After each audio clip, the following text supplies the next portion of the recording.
Hi guys, welcome back to my channel. Welcome if you are new. My name is Heather. I'm a homeschooling mom of 3 kids. We are going into our 11th year of homeschooling. I would love for you to hit the subscribe button and the notification bell so you're notified of all of my future videos.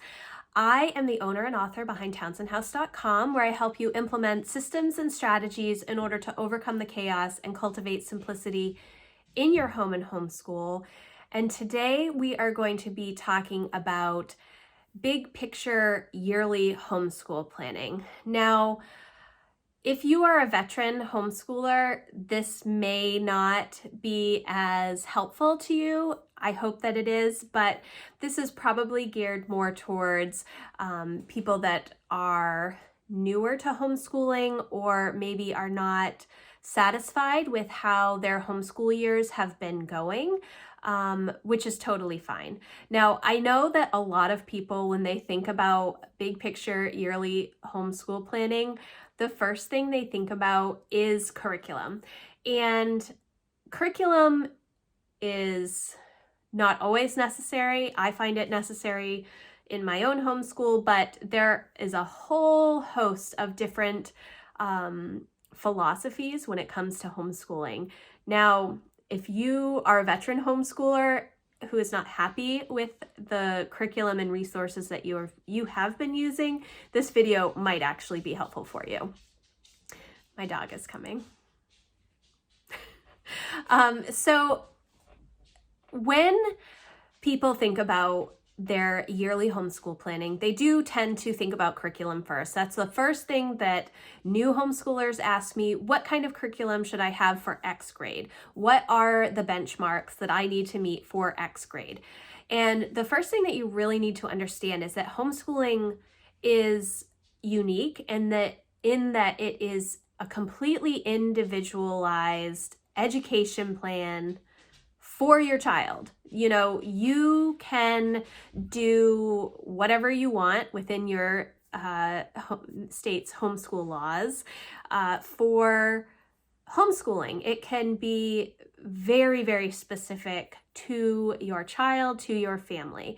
So the first thing that you really need to do when you're when you are planning for your homeschool year is first to look at your state's laws to make sure that you are covering all of your bases. And then the second thing is to figure out how you want your homeschool to be. What is your overarching philosophy about education and learning?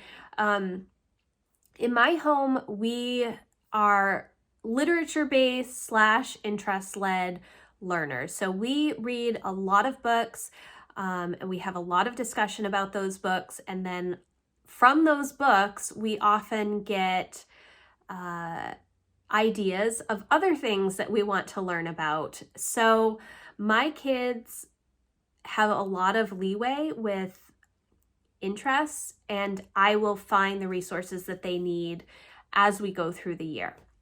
But we do choose to read a lot of books, and because of that, I do purchase a box curriculum from Sunlight, and that is our curriculum for the year. But that's because we have been doing this. We're going into our 12th level with Sunlight this year. I know that it works for my family. We enjoy all of the reading that comes with it. I love all of the books. It's how we enjoy learning. It's what we like our family life to be like.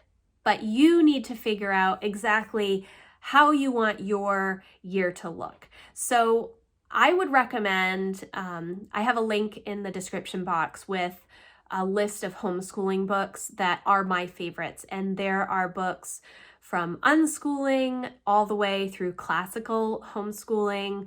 So you will find something there's a little something for everyone in that list.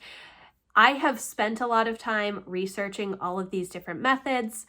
There's Charlotte Mason, there's unschooling, there's interest-led, there's classical, there's literature-based, there's project-based. So figuring out how you want your year to look overall is really the first step. You want to know how your kids are going to learn best, and then also how you are going to be able to teach them best. So once you figure that out, then you can start looking at different curriculum based on the philosophy that you tend to align with the most. Now, does that mean that you cannot pick and choose from different philosophies? It does not mean that. You can pick and choose as much as you want, and eclectic homeschooling is a real thing. And I think a lot of homeschoolers may start with a specific philosophy, but then realize that, okay, projects are really good for history or English and language arts. You know, we like projects for some things, and then we like worksheets for other things. So it does take a little bit of trial and error, but I would recommend, going through that list of books and maybe choosing a couple from your library and just researching the different methods, or you could Google different methods. Another book that is actually really great that sort of gives a brief overview of a lot of main homeschool philosophies is the book Plan Your Year by Pam Barnhill. She has like this workbook.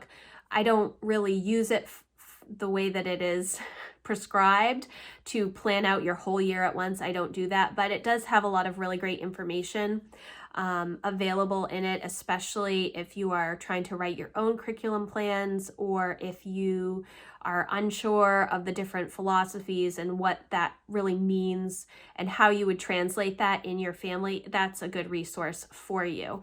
Now, the second question that I get most often is, what should my child be learning for this particular grade? And one of the things that is the hardest to overcome when you are homeschooling is that public school mindset, because most likely you did go to public school, and because of that, you have these certain preconceived notions of how school ought to be, or that your child should be doing specific things in specific years. But that isn't really how homeschooling is, because your child could be, especially in the elementary years, they could be at a higher level for reading and a lower level for math, and maybe be on point for like science.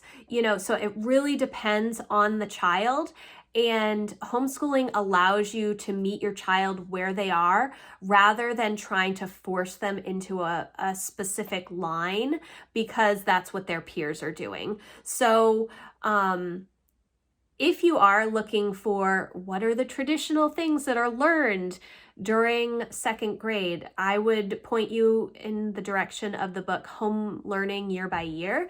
It is it goes through all of the different things of what should be taught during that child's age grade. So that is an option, and if it helps, you can definitely use some of those resources. I do have that book also listed in that book list down below. It is helpful to have something to compare to, but what I need you to understand is that you really need to meet your child where they are, and it's okay if they are below grade level for some things, and above grade level for other things, and on grade level for some other things. If you try to force them to a level that they are not ready for, you will have more trouble down the line. So I would definitely stay at their level. Does that mean that if they are in fourth grade, but their math level is at second grade, that you have to stay at second grade for the entire year? No, it doesn't. You can start with second grade and move quickly through that material if your child is able, and then move into third grade. Maybe you do second grade for the first half of the year, and then third grade for the second half of the year, and then you move into fourth grade, and you just keep moving along. You can speed things up or slow things down as you need to. So all of that curriculum stuff I had to get out of the way at the beginning. Now, when I'm talking about yearly homeschool planning, I'm not talking about planning out lessons for every single subject for the entire year. And the reason that I do not do that is because I don't know how our year is really going to go. I don't know what may come up throughout the year, whether it's happy, good surprises like different interests that my kids have, or an opportunity that might pop up that takes them away from traditional curriculum, or a project that they want to work on and really dive deep on. I don't know how the year is going to go. I can make plans for the year that I think we will have, but if I take the time to write out lessons for every single day of our school year, it won't go that way because I won't include enough margin. There will be days when the kids are sick, or I'm sick, or we need a mental health day, or something will come up. We'll have a last minute trip somewhere, or we'll be able to take a vacation, or, there might be a big thing that we want to do, and then it can derail the rest of your year if you take a couple of days off in September and then you're constantly trying to catch up. So what I tend to do is I will make some overarching goals for the year, things that I definitely want to cover. The one thing that we are pretty much consistent on making sure that we finish in, the normal 36-week timeline is the math curriculum. And everything else is much more fluid in my mind. We are year-round homeschoolers, so it's very easy for me to continue rolling subjects as we go throughout the year, and I never feel really behind because I know that we can just keep moving forward. Sometimes we may take a big break, but then we can just start again, and it's not derailing anything because I know that we can just keep going through the material. So I would choose some big goals for the year. What are the main focus areas that you have for your homeschool? Is there a particular subject that you really want to concentrate on?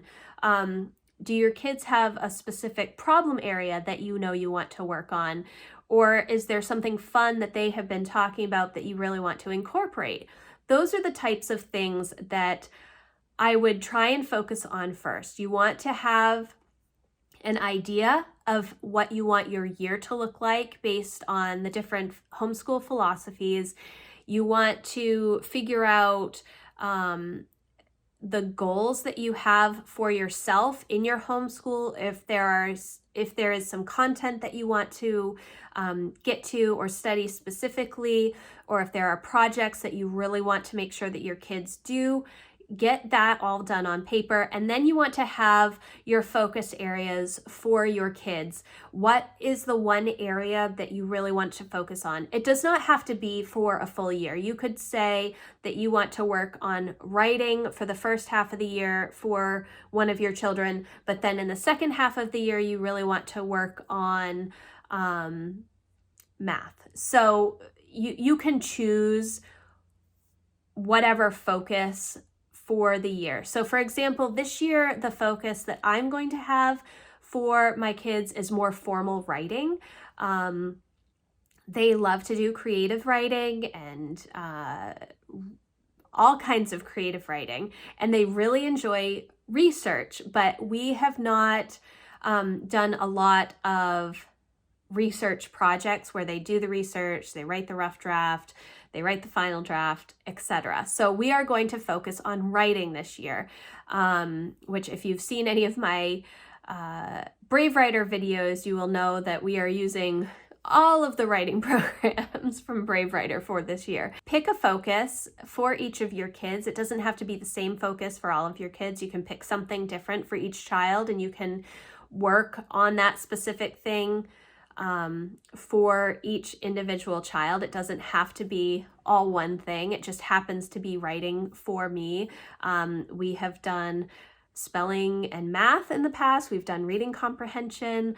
So just pick one thing that you really want to focus on for the child. And usually it's a problem area or an area that they're not as strong in. It doesn't have to be a problem area, but that's typically where I tend to look first if there is a weaker area that I know that we need to work on more for our homeschool. So once you have your goals and your focus area, then you can start looking at the different curriculum. Having that homeschool philosophy is going to be key. Knowing how you want your days to go is also going to be key. You need to kind of have a rhythm in mind of what you want to do. If you are out of the house all of the time going to different activities, you may not want to have a literature-based homeschool program because you may not have enough time to get through all of the literature. Or you may end up using a lot of audiobooks for that literature in the car while you're driving to different places and facilitating discussion that way. It really just depends on what you hope to have your homeschool year look like. So definitely sit down and just brainstorm what you want it to look like. Even if you're a veteran and have been doing things a certain way for a long time, you may realize that it's not quite working, and that's okay. It's okay to reevaluate and change directions. And that is part of the beauty of the freedom of homeschooling, that we are able to do that. If we see our kids not progressing in a way that we like or that we think they ought to, we can change directions. And so getting your focus, getting your goals, then you can start looking at your curriculum and resources and what you want to use in your homeschool day. Now, you also need to have an idea of how you want your homeschool year to be. Do you want it to be year-round homeschooling? Do you want to do 6 weeks on, 1 week off? Do you want to do Charlotte Mason with 3 12-week terms with a week of testing in between? Do you want to do 4 days a week and do longer? I think that ends up being maybe 43 weeks of homeschool for the year. Year-round homeschooling, for example, if you need 180 days in your homeschool year for your state requirements, that's 15 days a month. So you do 15 days out of 30 or 31 or 28. So, when you look at it that way, it doesn't seem like such a big time commitment, because you're only having to do 3 weeks of school a month and then you can have a week off. Or you can do, more school on some months so that you can have more time off. We take our break from Thanksgiving to New Year's, but we still do have probably 10 days of school within that time frame. So it just depends on how you want your homeschool year to look. And then when you have your curriculum, you can sort of piece things together to figure out what your rhythm is going to be. So that is mainly the yearly overview. I do also, if you watch my video on my yearly plan for the Erin Condren Teacher Planner, I do write out themes for the month, and I also keep track of our Brave Writer book selections for the month, any important days. You need to have that on a yearly overview so that you are able to plan your months and your weeks and your days better. If you have a month where you're going on a vacation for a week and you have all of this school to do and a project, and somebody has 3 birthday parties to attend, plus you're right in the height of baseball season, you may need to cut down on some of that curriculum that you think you're going to have in that month. Or you're going to have to say no to some of the things that you have planned, like the birthday parties and the sports and such. So you have to kind of prioritize what is most important within each month. And you don't want to overbook yourself, because then you will fall behind and you will not feel good about it. We will get into that when we work on monthly planning and weekly planning and daily planning. But think about your year, what you want it to look like. how many days a week you want to be doing school, how long you want to be doing school during those days, and look at it for each season depending on the other life circumstances that you have, whether it's a busy birthday month, celebration month, or holidays, vacations, sports. Really consider all of that as you're laying out your entire homeschool year. Think about how you want your rhythm to be, the types of goals that you have, the overarching goals for your homeschool year, and then also the focuses for your kids in the problem areas that you see or you want them to work on. That is the name of the game, just getting a plan in place. Does that mean that it is going to go completely to plan? No, but this is why we are going through this together. This yearly plan is the first step. It is not planning out all of the lessons for the year. It is getting a broad overview of how things are going to go for the year, how you want them to go, and the focuses that you have. So thank you guys so much for watching. I would love it if you would give this video a thumbs up, and I will see you in the next video. Thanks, guys. Bye.